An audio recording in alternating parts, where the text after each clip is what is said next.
Hello and welcome to episode 24 of series 4 of the Engaging Internal Comms podcast. This is the show for employee engagers and internal communicators who like to keep up to date with all that is new in our profession.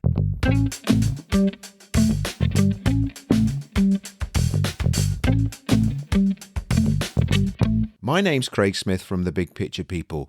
Well, we're into the final stretch now with only 4 episodes left into 2023 before we move into our 5th season, which will start in 2024.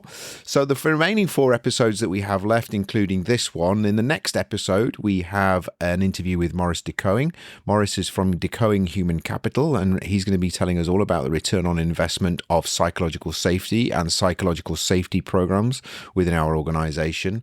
Then on the 5th of December, I have an interview with Casey Wall. Casey is going to be telling us all about how we can understand employee motivation and particularly intrinsic motivation more clearly. And really interesting conversation there. Casey's based in Japan, in Tokyo, and is an American, though. He's going to be telling us all about his new tool that he's developed for measuring intrinsic employee motivation.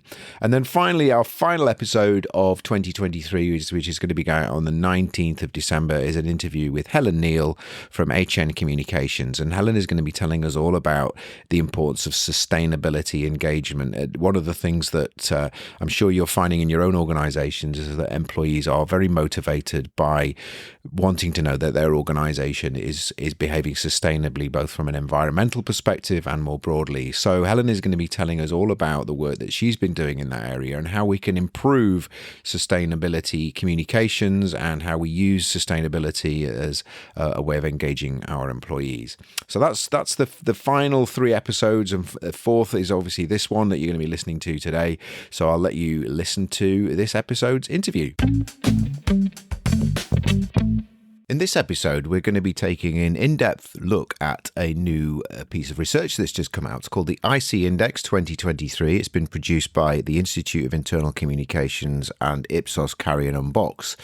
It's basically a piece of research that looks into employees and what they want from internal communications and the links between internal communications and employee engagement as well. It's a really interesting piece of work, really interesting piece of research. So we're going to take a look into that. We're going to delve into the background to the reports, the actual research itself. We're going to look at some of the findings from it. And at the end of it also, we're going to give you some ideas as to how you can use the report. We'll give you a link to download it. It's in the show notes. And you can get a full copy of the report, you can get a summary of it, but also how you could use that in your own organization to start a conversation about internal comms in your organization and what you can do to make it better. And I think there's a lot of evidence and data within it, which will be the foundations for some really interesting conversations. So I hope you enjoy this interview with our 2 guests. My guests today are Susanna Holton and Jen Sproul. Susanna is the principal consultant at Ipsos Carrion & Box and specializing in internal communications. And Jen Sproul, who is a return guest on the show, is the CEO of the IoIC, and she's been CEO there for 8 years. So good afternoon to you both. Good afternoon, Craig. Lovely to be here. Thanks, Jen, and good afternoon to you as well, Susanna. Yeah, hi. Nice to be here.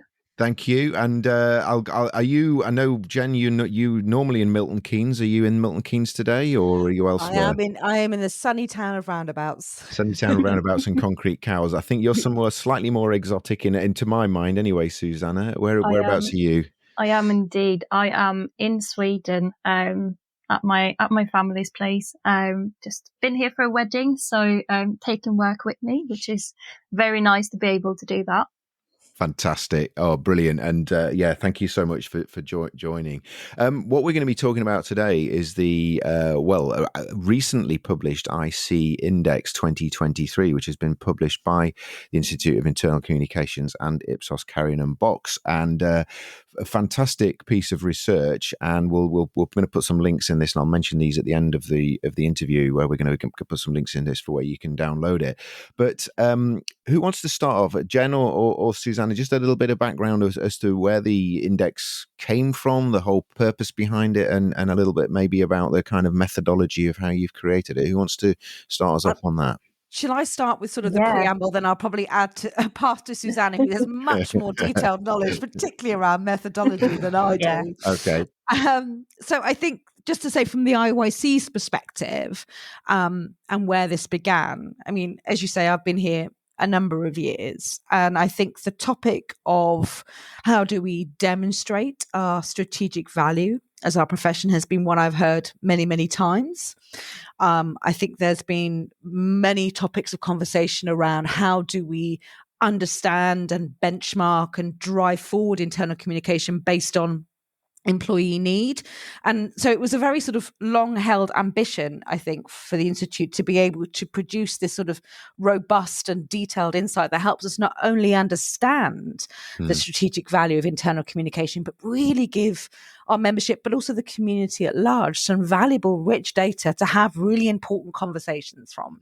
But obviously doing that in a robust way and credible way was absolutely vital to us. Hence why when we approached Ipsos, Karen Box, and they said yes to partnering on this, and our areas of passion so uniquely aligned, it felt like we were in a good place. And perhaps I'll pass over to Susanna now. Perhaps you can talk a little bit more about the methodology and the report, and obviously why Ipsos, Karen Box joined in. Thanks, Jen. Yeah, please. absolutely. Well, I think for us and for me specifically in my role, there was such a gap in this space. I'd never seen any research talking about what people broadly wanted out of internal communications from where they work. There's loads of stuff around practitioners, what we do. There's loads of stuff around leaders, what they find important, but actually asking people out there, what's your internal comms experience like? How could it improve? What do you care about? How much time do you spend on it? So getting the opportunity to work on something like that was absolutely brilliant. And I think the way we've gone about it, obviously this is the first edition. We wanted to go broad, provide a really good baseline, have something to build on for years to come. So we looked at pulling together an expert group of people, senior internal comms practitioners. We ran an in-person workshop with them, brought 10 people together in a room, which was amazing, really high energy, and try to unpick what's on your mind at the moment as an internal communicator. If you could ask everyone out there, how do they feel about the stuff you produce at work? What would you ask? So we used that as a basis for the question set.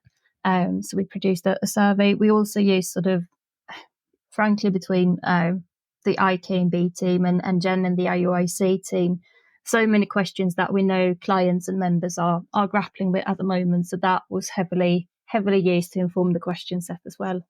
And then in terms of how we went about getting the insight, we've done a panel survey. So it's a sample of 3,000 UK workers. We wanted to make sure that we could sort of deep dive into results and things to get a nice, strong sample in place there.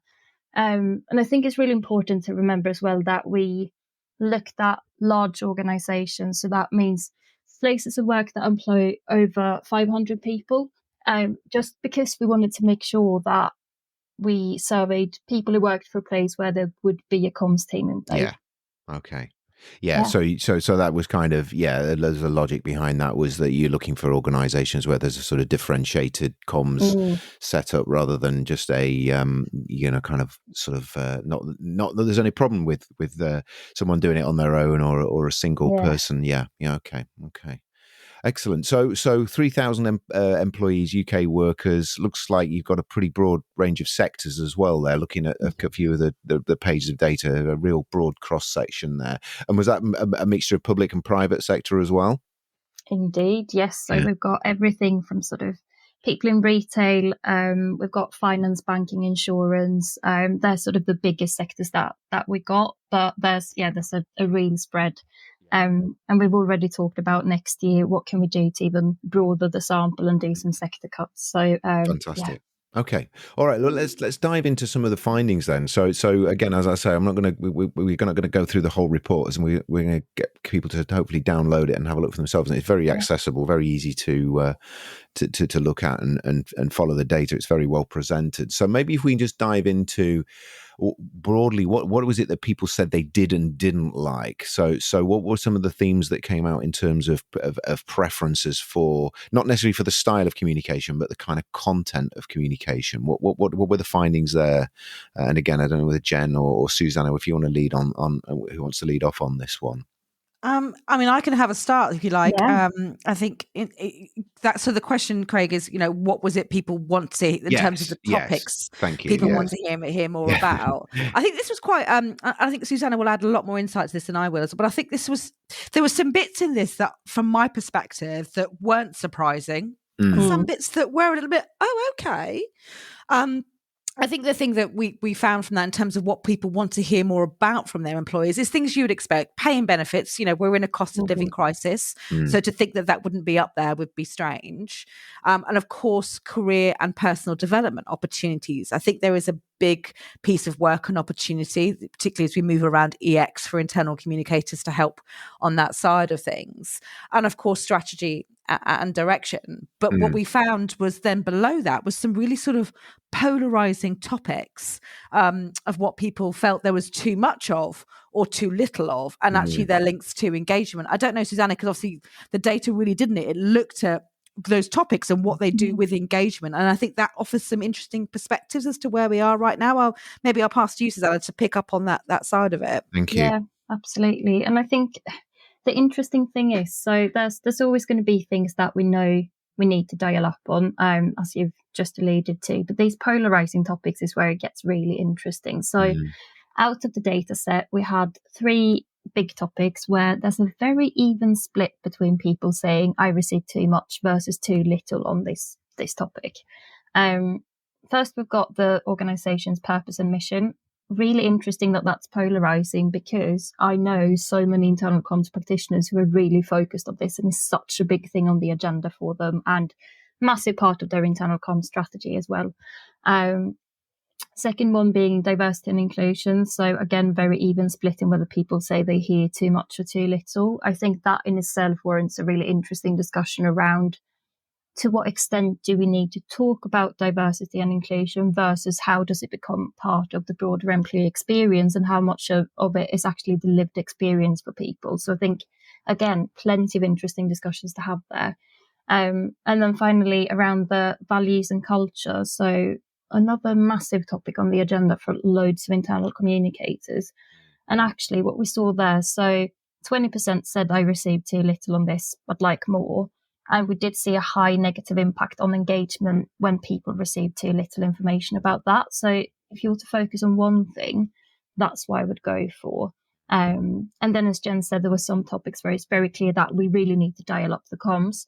33% said that they received too little information about their organization's strategy and direction.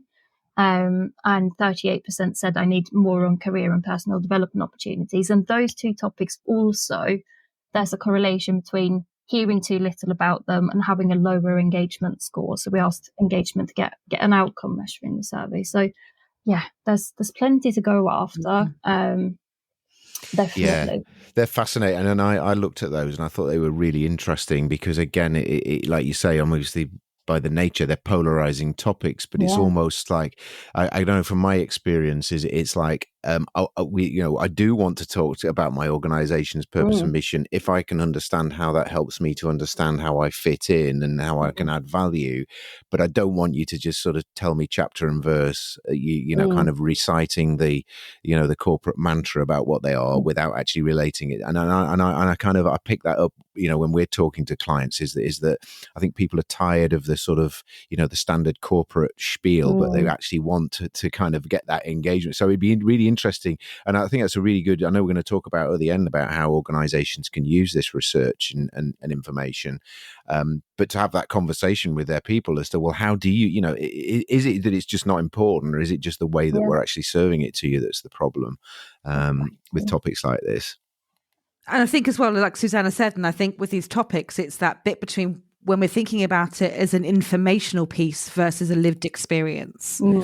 And I think that those are the things that we need to take into consideration. And I think that it also reflects the current times that we live in. Yeah. We only have to look at our external environment to see how more polarized we've become as a society on some of these topics. But at the same time of it, we're on the backdrop of cost of living, a lack of security, where am I going, poor labor market, changing jobs. So I think that you can put that into the, anecdotally, I say that right now, but I think it what interests me, or sometimes, is I think it's a manifestation of where we are, and it's how do we move forward on those issues.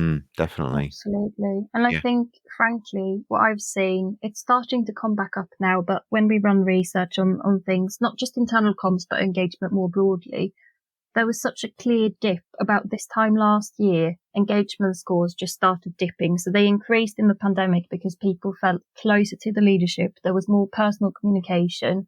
There was more investment in that sort of space. And then there was this big sort of uncertainty. I mean, in particular in the UK around, am I going back to an office? What's going to happen next? And then we got hit with cost of living crisis. We got hit with inflation. People are just a bit tired. And I think that's reflected in these scores with people who are saying, I hear way too much about purpose and mission. I don't care. I want to get the job done. So yeah, there's a lot of scope, I think, here to open up and do some research within your own organization to see actually how are people feeling. Excellent. Yeah, I'd like to. I'm jumping around the structure of the report a little bit here, but I'd like to kind of then dial back to something that's earlier in the report, which is this idea of driving advocacy through internal communications. I think there's a strong link about what we've just been talking about there. And one of the things you've got in the report is that UK workers recommend their organisation as a great place to work if they are having two-way communications, think communications is open and honest, and believe that the strategy is the right one. Could you tell us a little bit more about that and how that link came out? Obviously, you've explained at the beginning about how the methodology of how you kind of identified the questions, and I think this is a really important area. Don't get me wrong; I'm not challenging that. I'd just be interested to know how you arrived at that, but also what some of the data was telling you on that topic as well. Absolutely. Should I jump in, Jen? Yes, please do. This is your area of expertise, Susanna. Well, it's my analyst team who's done a brilliant piece of work on this, to be honest. The way we got to this conclusion was through regression analysis, so finding out the key drivers for a key outcome. And we said, look, what's the optimum outcome? What would we want internal communicators to help achieve from a business point of view? And actually saying that where I work is a great place to work. Ideally, if we're doing our jobs right in internal comms, that's the outcome we should get to. So what the team did was that they took the whole question data set that we had available and they ran this thing called regression analysis, which they know precisely how to do. I cannot dwell on the detail because what they do with Excel is amazing, and I can't appreciate that enough. And what came out was 3 really strong drivers. So the ones you just mentioned, having two-way conversations make people more likely to say where I work is great. Feeling like comms is open and honest, another key driver of making sure that, I would recommend this as a place to work. And then believing that we're headed in the right direction, so the business strategy is the right one. And then we did some driver analysis on the drivers just to see actually what makes people feel like they're having two-way conversations. And trust is the biggest one on that. So if they trust their CEO and the senior and department leads, they're more likely to feel like they're having two-way conversations. In terms of comms being open and honest, there's something in there about connection. So actually feeling connected with the organization and the values. And then for believing the strategy is the right one, there's listening. So actually making sure the organization shows how employee feedback is being used. And also clarity, so making sure that the comms about the business priorities are really, really clear. So that's sort of how it all fits together. Yeah, very good. And is that something as well that linkage there, because IoIC, Jen, in terms of that whole employee advocacy piece, because I interviewed someone recently on my show and we were talking about this, and it is something that's cropped up over the years I've been doing the podcast, of this idea of employee advocates, and how also employees have a voice outside of their organization as well, that obviously often drives that sense of, is it a good place to work, and that kind of brand for as an employee brand as well. Is that linking to stuff that IoIC are looking at the moment, or have been looking at? Yeah, absolutely. And I think it comes back to as well what I was saying at the very beginning in terms of, how do we demonstrate the strategic value, and what does the ROI of good internal communication to organizations? So this is just one of many, but it's a piece of really good regression analysis, as Jen has explained, which really pulls that together.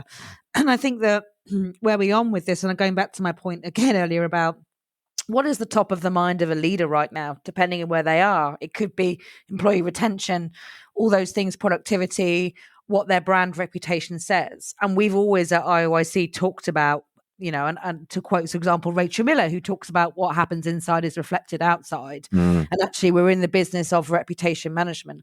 And then reputation management can then impact advocacy from an employee potential, how we talk about our brands, what that looks like. It could influence how we actually recruit and retain. And I think it's fair to say, as we look at that, and this sort of employee experience landscape and what's going on there, we've covered a lot around the evolution of EBP and how internal comms is becoming much more involved on that aspect of things, because it needs that the skill set that we have.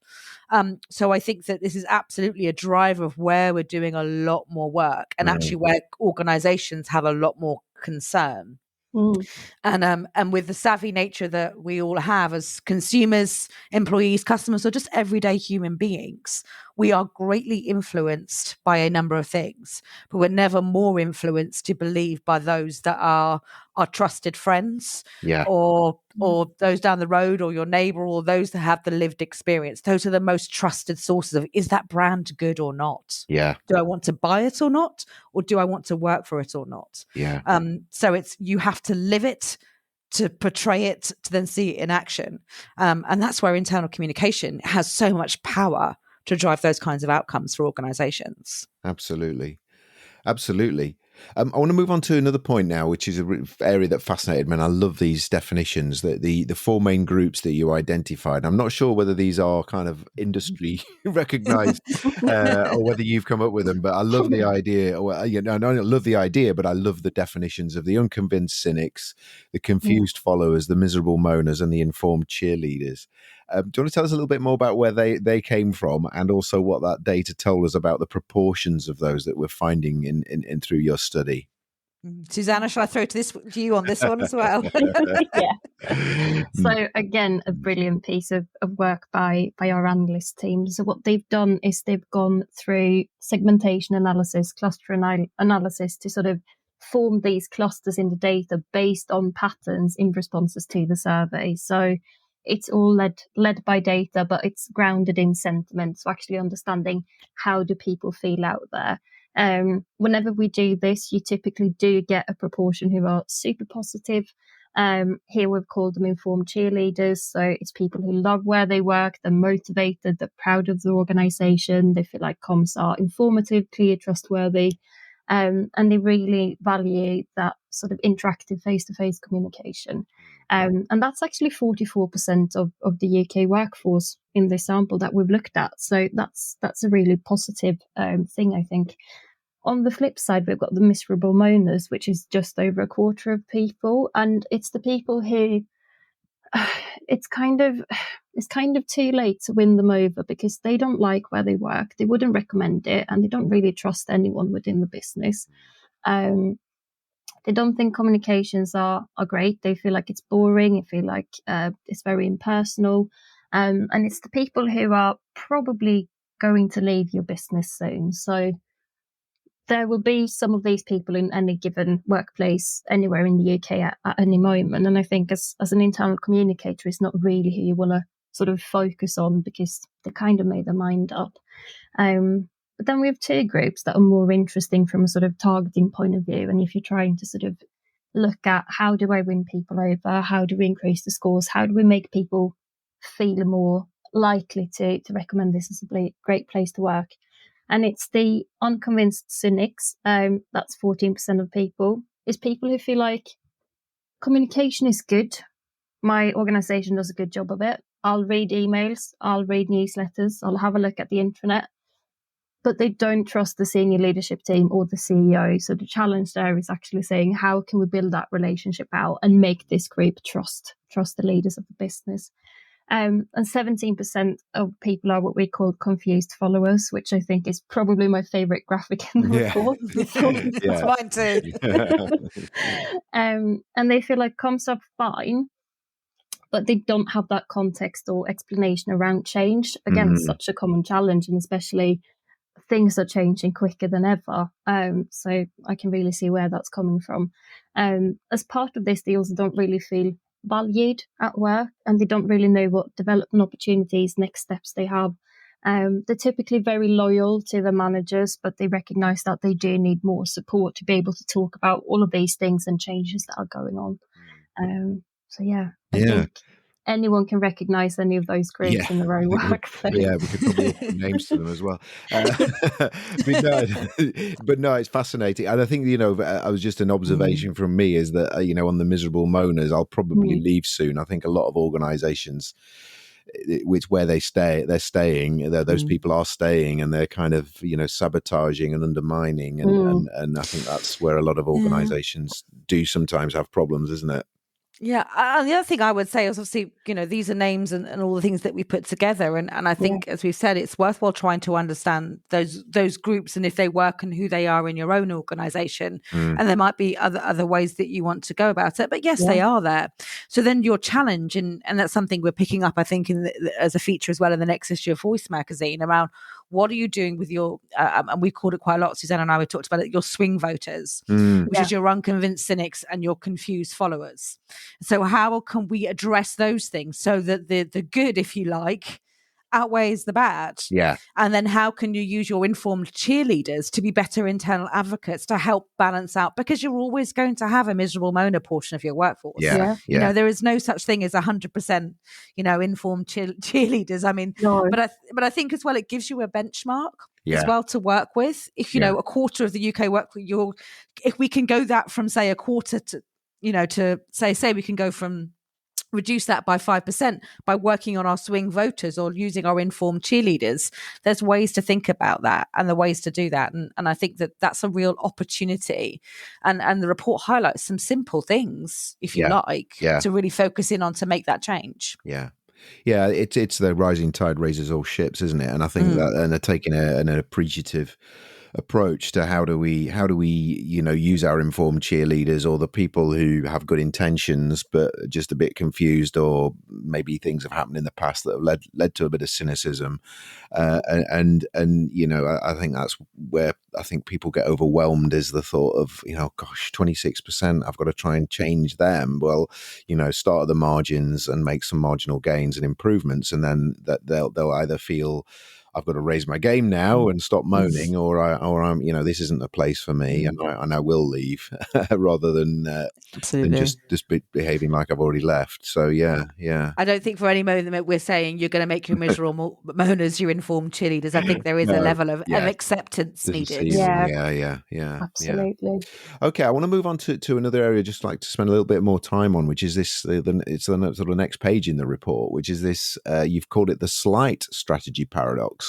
I think you could take away the slide, because I think it is a massive paradox, which is this idea that, to paraphrase, if I've understood it correctly, is that a lot of people in organizations who are kind of bought into the organizational strategy, but actually don't really understand what it is.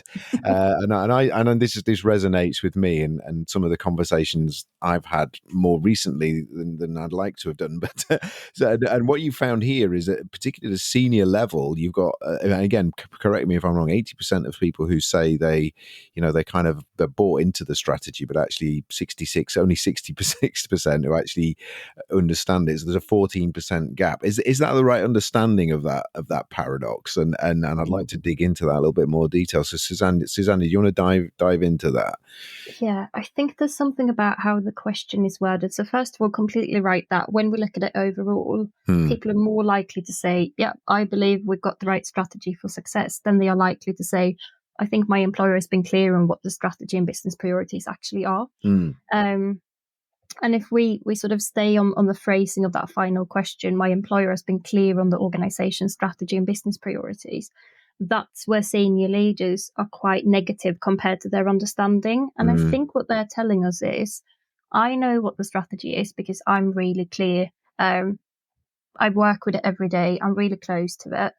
But I don't think we as an organisation are clear enough on the strategy and business priorities. So that is quite a strong call to action for internal communicators out there, I think. I think that's another really interesting data point here, which is that line managers, the people who lead a team, 57% of them say that comms has been clear on the strategy and business priorities versus 54% of people who work in a team and aren't a team leader. So if we're expecting line managers to do this job of communicating the strategy, explaining what it is, and they don't feel like there's clarity on what the strategy actually consists of, how can they then lead those conversations? So that is a really interesting action point for me. It is.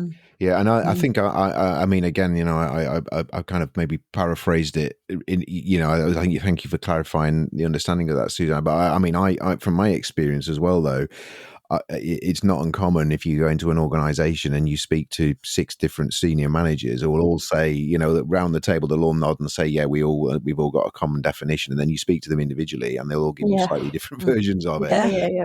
But not just sort of, okay, kind of within margins, that's fine. Sometimes scarily different to the point that actually, well, if you can't get your story straight, how on earth do you expect the people who work below you and, within the organization to have that story straight in their own mind as well? And I think it is a challenge. And I think you've highlighted a really important area there. I mean, Jen, what's your thoughts on this? Yeah, absolutely. And thank you for I think that you could take this into a broader challenge or issue that we have in organizations around the issue of alignment. We are fundamentally misaligned. And what do I mean by that? Is that we perpetuate, I think, a silo working mentality.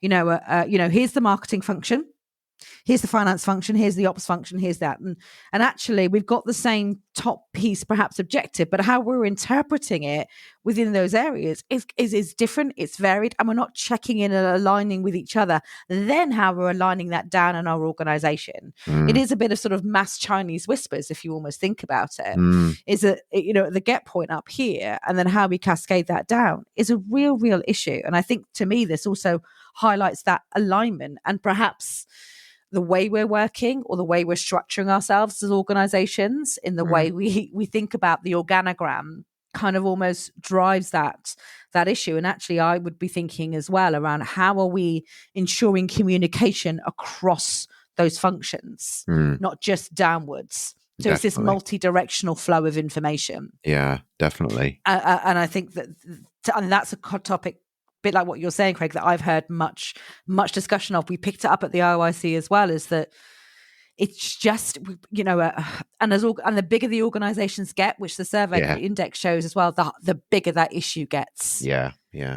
I also think there's a fundamental challenge within organizations about their definition of what strategy is, because absolutely let alone purpose or mission or vision or values, and it all gets really confused. And it varies from what I'd call proper strategy, as in we've got a goal, a handful of goals, and we've got a pattern of behaviors and actions and things that are directing us towards those overarching goals, versus just a big long list of tactics which have no kind of coherence at all. It's interesting. In the last episode, and if anyone's listening to this and hasn't heard the last episode, the episode before this one, I was talking to Richard Nugent, who's just written a book called The Alignment Advantage, and he talks about there's a misalignment not only between internally the strategy itself is sometimes misaligned, but also there's a misalignment often with the culture of the organization as well. Absolutely.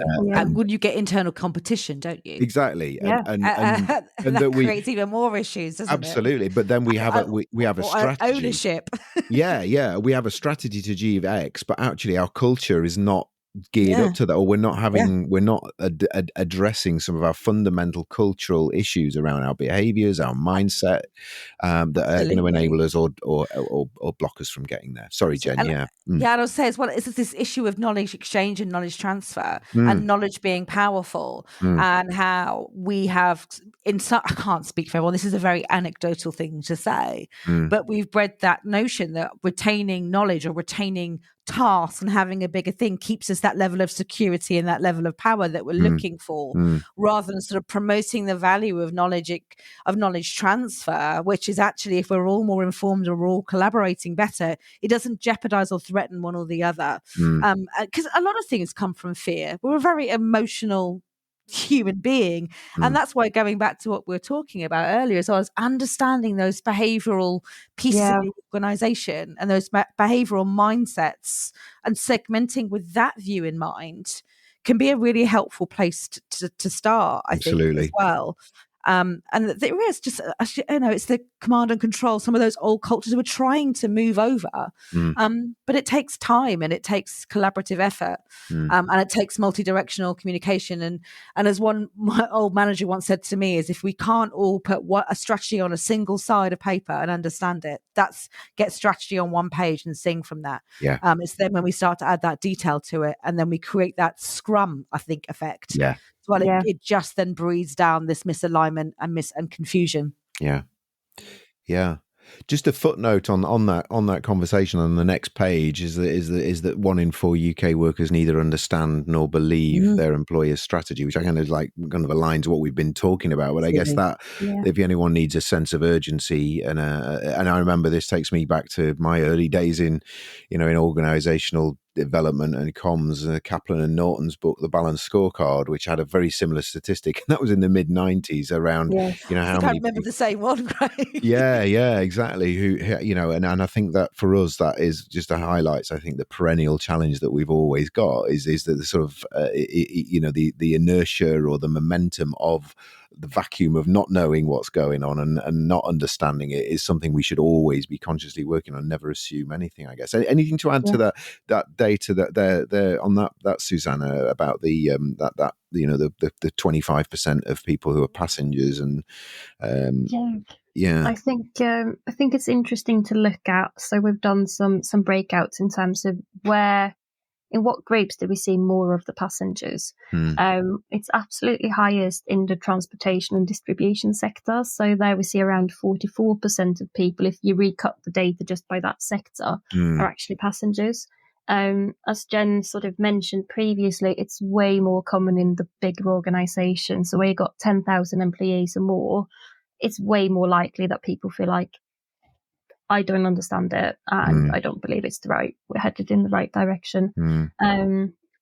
In healthcare and the medical sector as well, it's a bit more prominent that you've got a larger proportion of passengers than the UK average. I would say, though, that the good news is that we've got 12% bystanders, and those are people who sort of understand the strategy, but they don't believe it's the right one. So if we go back to the sort of swing voters, we'll have a fairly easy time to convert those people into ambassadors who sort of believe in it as well. Yeah, healthy skeptics. Exactly. Okay, just to kind of bring things to we'll talk about the end, about the conclusions and the 5 points that you've made. Just before we kind of close out, though, there's a lot of information about the importance of our direct managers, as being a key source of information, but also the linkage between visibility of our kind of the key senior leaders and engagement. I know that's a lot to summarize, but do you want to just highlight some of the key findings and conclusions from that part of the research? Yeah, sure. I'll jump in, Jen, and you can. Yeah, please do, Susanna. Please do. Thank you, Susanna. So I think, first off, if we think about the CEO, one of the things we wanted to look at is how important is CEO visibility, because it's been very high on the agenda for the past couple of years. We've seen CEOs do more comms, more personal comms, and sort of taking more of a prominent space in the mix. What we did find was that you do need more visibility of the CEO. So as soon as you start sort of seeing or hearing from the CEO around weekly or every few weeks, you've got way higher engagement compared to those who sort of hear from them quarterly or every few months. So that frequency is really important. But then it's the distinction between sort of how do we want to hear from the CEO versus other senior leaders. So from the CEO, yeah, you probably want to make sure they're visible at least once a week, but actually an email is fine. So that's all it kind of needs to be, is what this data is indicating. When we then think about the other sort of senior managers or departmental leaders, face-to-face interactions become way more important. So there's no need to push the CEO out there, but think about that senior leadership population and how you can get them out talking to people face-to-face, have that emotional impact, and maybe use that opportunity to talk about the strategy. Did you distinguish between, when you say face-to-face, as in like, 3-dimensional or 2-dimensional, as in through screens, or is it literally, literally in person? Great. Yeah, exactly. So if it's a briefing, if it's a town hall, if it's a roadshow event, that kind of thing, and making sure that's actually, physically together. And that's really interesting, isn't it? In the kind of post-pandemic world that we're in, and how many people, and I think, again, it's just another, not a paradox, but it's another challenge I think we've got in you're hearing and listening to people who are working 2-3 days in the office, and how managers make sure they've got that visibility, and when we can get everybody together. And I know there's no quick answer to that, but it's quite an interesting challenge, I think, and one we didn't have maybe 5 years ago or 4 years ago, however long it was. But anything from you, Jen, on that? Any thoughts from you on that? It is a continuous challenge, and I see, it's within a membership community, it's hard. It's really hard to achieve that right balance, or knowing what that right balance is. I think as well, what I would say as well is that we've had a lot of trial and error, and that's good. Do trial and error, to work out what the mix and the blend looks like, but also understanding your audience is really key to that. How their working day is, how they operate, who they are. But it's also as well this question of what's in it for me. And I think also as well, it takes consistency. It's been a lot of chopping and changing. And I think we have to find our way and almost try and stick with that consistently and demonstrate what it means and what the benefits of taking part, but also using your line managers and your informed cheerleaders to help really talk people into this is worth your while. And if people genuinely can't because of personal issues, or they're working, or they're a field based, there are ways to make them feel part of it. But I think that it is a challenge, and one we should have trial and error, but also one I think we need to have consistency and a bit of stealth-like influence on. It's really playing into that whole role of internal communications being kind of change champions, catalysts, and being role modeling is really important. And that whole kind of often working with not all the resources they'd like, but having to work through influence and relationships and using other people's executive power and resources to get to make sure that we're getting what we need as an organization. It's that whole influence piece, isn't it? So it is. Yeah. And okay, I'm just going to kind of bring things to a conclusion, just really with the kind of the 5 main recommendations. So what should we do? Susanna, would you want to kind of just quickly whiz us through those 5 recommendations? As I say, we'll put a link into the show notes, so if anyone wants to download this, they can go through in more detail.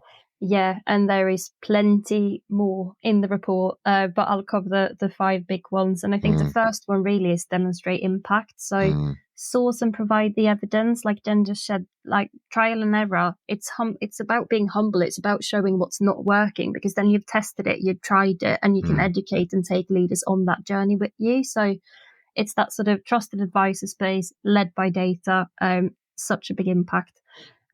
Second one is being clear on who you're talking to. So we've talked quite a lot about the different segments in the UK workforce today.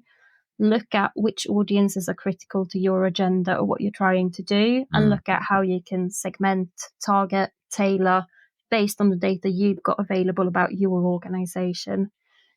Thirdly, I think it's around focus on context for change, direction, where you're headed. So actually talk about not just where are we going, but also why are we going there? How are we going to get there? And how do we keep that really real and honest and upfront? And keeping it short and fresh is number 4. So we've talked about this loads, but one of the key findings in the report is people spend typically 15 minutes or less on internal comms every day. So content should be snacks, not 3-course meals, because typically people dip in and out of comms between meetings or during meetings. So make sure that it's short and snappy, and do something about the language as well. Talk to people in their language and tell it as it is. And then finally, depending on what you need to do, look at different channels. So functional channels like the intranet or a newsletter, perfectly fine for functional information. But if you have something where you want people to believe in it, you need people to trust the message, you need people to engage with it, that human-to-human contact is always going to be the winner. And the report really reinforces that. Yeah, definitely. Well, that's fantastic, and well done on a fantastic piece of research, and again, not just the research, but the way you've presented it as well. I think is really clear, and it tells a very powerful story. So we were going to just mention I'll put a link into for people who want to download the reports, a PDF. So is it I've got the presentation copy, which is I think the slides that you used on the webinar. Is there any other form that the report's in, or is that the summary? No, the full PDF report is downloadable, Craig. So if people just go to our website, ioic.org.uk, Fantastic. You'll see on the landing page of our website, and you can download. How many pages, Susanna? It's quite a few, isn't it? 64. We were like, we'll do a short report, we can get it printed, and then we could not stop. So here we are. Yeah. Okay. Well, no, that's great. So again, I guess practicing what you preach, which is giving people the chance to do the deep dive if they want to, but also snack if they want to as well. Yeah. Brilliant. And I know you just mentioned at the beginning before we started recording a few use cases of how people, because it's all well and good having the data, and it's all very, very interesting. But you mentioned as well that there's ways that people can use it. Jen or Susanna, how are people using it? How would you like people to use this information? I mean, I can start from what I've seen, and I think, Susanna, you can probably pick up on some of the other bits and pieces. But for what I've seen is that to start with is to use it to have an internal conversation about where are you? What does this sit with your experience? What does this look like? Should you seek to understand that internally? The examples I've had from some really senior internal communicators who've just emailed me personally and just sort of give me examples of what they've done in their organizations. I also did a Chatham House session with members as well, where they've literally taken the elements of the report and sort of put a column against that and said, we're good here, we don't know this here, we could action that, let's go alongside that of it, just to spark a conversation. I think obviously, Susanna, there's much more they could do to get that insight, isn't there? Oh, absolutely. And I think even looking at what can you do for yourself in the research base, when was the last time you did a full internal communications audit? Looking at what data you've got available, thinking about launching something new where you could include some of the questions we've used. They're all outlined in the report, so you could pinch a few of them, run your own survey and literally see how you compare. Like for like, I think segmentation is something that I would love to talk to anyone about all day, every day. So if you're interested in that, hit me up. I'd love to have a chat. Brilliant. Well, on that note as well, I'll put a link into both of your LinkedIn profiles just in case anyone wants to reach out and contact you directly. But all that remains is for me to say thank you very much. That was really enlightening. Again, fantastic piece of work. Thank you for taking the time to talk to me and our listeners a little bit more about it, and look forward to seeing next year's report and seeing if anything's shifted and what other things people are looking for and help with, and really, really great piece of work. So thank you very much. Thank you very much for your time, and thank you very much for the research and the hard work you've put into it. Well, thank you, Craig. Thanks for having us. Thank you. We hope you've enjoyed this episode of the Engaging Internal Comms podcast. If you've got any ideas for episodes you'd like us to cover in future, you can email us at info@thebigpicturepeople.co.uk, or you can use the feedback form at engagingic.com. If you're not already subscribed to the show via your podcast platform, please do so. And if you could leave a review for us, that would be absolutely fantastic. We have links to other episodes at engagingic.com. All of our previous episodes are available there. And if you're interested in our visual communication services, our big pictures, our learning maps, our explainer videos, and also our live graphic recording, please get in touch with us again at info@thebigpicturepeople.co.uk. Thank you.